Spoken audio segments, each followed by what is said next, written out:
तर नमस्कार विद्यार्थी मित्रांनो, बघा आपली जी ऑनलाईन एंट्रन्स एक्झामिनेशन होती सावित्रीबाई फुले पुणे युनिव्हर्सिटीची, तर ती अंडर ग्रॅज्युएटचे जे कोर्सेस आहे तर त्याची एक्झामिनेशन आपली 15 मे 2025ला कंडक्ट झाली होती, म्हणजे घेतली होती. तर त्यामध्ये जे काही कोर्सेस आहेत त्यामध्ये MSc इन बायोटेक्नॉलॉजी हा जो 5 इयरचा जो कोर्सेस आहे, तर या कोर्सेसचे रिझल्ट जे आहे तर ते रिझल्ट आता वेबसाईटला आलेले आहेत. तर ते कशा प्रकारे चेक करायचे ते आज आपण या व्हिडिओच्या माध्यमातून बघणार आहोत. तर बघा विद्यार्थी मित्रांनो, लॉग इन पेजवर गेल्यानंतर तुमचे जे हॉल तिकीट आहे, पुढील जे ॲडमिशन प्रोसेस होणार आहे त्यासाठी तुम्हाला जे हॉल तिकीट आहे तर ते हॉल तिकीट पण लागणार आहे. तर तुम्ही लॉग इन ID पासवर्ड टाकून तुमचे हॉल तिकीट डाउनलोड करून ठेवा, किंवा या अगोदर डाउनलोड केलेले असेल तर ते व्यवस्थित सेव्ह ठेवा, कारण ॲडमिशन प्रोसेसला तुम्हाला विचारले जाते. त्यानंतर बघा विद्यार्थी मित्रांनो, तुमचं हॉल तिकीट जे आहे तर ते व्यवस्थित सेव्ह ठेवा. त्यानंतर फॉर्म भरलेला असेल तो पण व्यवस्थित सेव्ह ठेवा. त्यानंतर बघा हे सर्क्युलर जे होतं तर यामध्ये आपल्याला बघा डेट्स बघायला मिळतील. 15 मे या ठिकाणी बघा 15 मे 2025ला आपली एक्झामिनेशन झाली होती. त्यानंतर बघा आता त्याचे रिझल्ट बघा. हा MSc बायोटेक्नॉलॉजी हा 5 इयरचा बघा कोर्सेस आहे. डिपार्टमेंट ऑफ बायोटेक्नॉलॉजी अंतर्गत हा कोर्स येत असतो.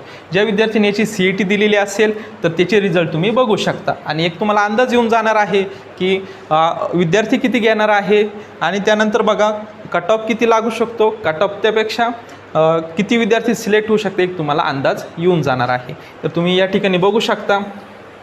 या ठिकाणी तुम्हाला फक्त तुमचं जर रिझल्ट बघायचा असेल या ठिकाणी युजर नेम टाकून सुद्धा तुम्ही चेक करू शकता, किंवा ॲप्लिकेशन ID टाकून सुद्धा तुमचा फक्त रिझल्ट बघू शकता.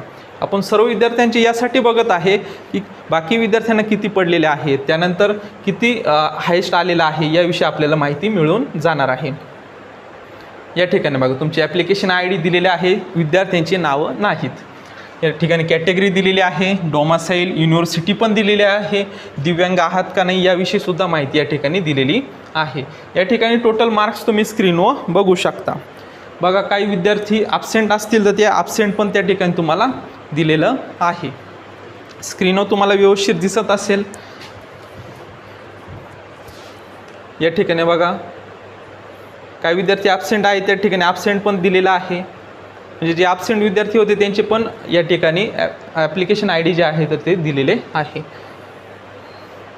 या ठिकाणी तुम्ही एक अंदाज लावू शकता हायस्ट कितीचा असू शकतो, तुमचं सिलेक्शन होऊ शकतं का नाही, या ठिकाणी एक तुम्हाला अंदाज येऊन जाणार आहे.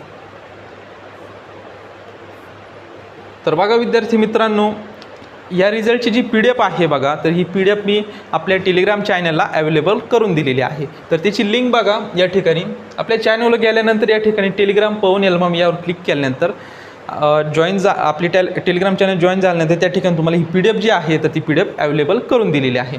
त्यामध्ये तुम्ही तुमचं ॲप्लिकेशन ID चेक करून तुमचे मार्क चेक करू शकता. तसेच ही PDF जी आहे तर ती तुम्ही ॲनालिसिस पण करू शकता. तर बघा विद्यार्थी मित्रांनो, अशा प्रकारे आज आपण जो MSc बायोटेक्नॉलॉजी हा 5 इयरचा कोर्स आहे तर याचे रिझल्ट जे लागलेले आहे तर त्याविषयी आपण माहिती बघितलेली आहे. तर विद्यार्थी मित्रांनो, यानंतर ज्या ॲडमिशन प्रोसेस असते त्याविषयी जी माहिती आहे तर ती मी आपल्या चॅनलवर मी शेअर करत जाणार आहे. तर जे विद्यार्थी नवीन असतील तर चॅनल सबस्क्राईब करून घ्या, म्हणजेच तुम्हाला नवीन माहिती जी आहे ॲडमिशनविषयी, तसेच बघा इतर पण मी माहिती शेअर करत असतो. जे jobs related, government job related ज्या ॲडव्हर्टिजमेंट असतात तर त्याविषयी सुद्धा मी माहिती शेअर करत असतो. तर त्या तुम्हाला नवीन माहिती ज्या आहेत तर त्या मिळत जातील. जे विद्यार्थी आहे चॅनल सबस्क्राईब करून घ्या, म्हणजेच तुम्हाला नवीन व्हिडिओ तसेच नवीन अपडेट्स तुम्हाला भेटत जातील. विद्यार्थी मित्रांनो, भेटूयात नवीन अशा काही व्हिडिओमध्ये. तोपर्यंत धन्यवाद.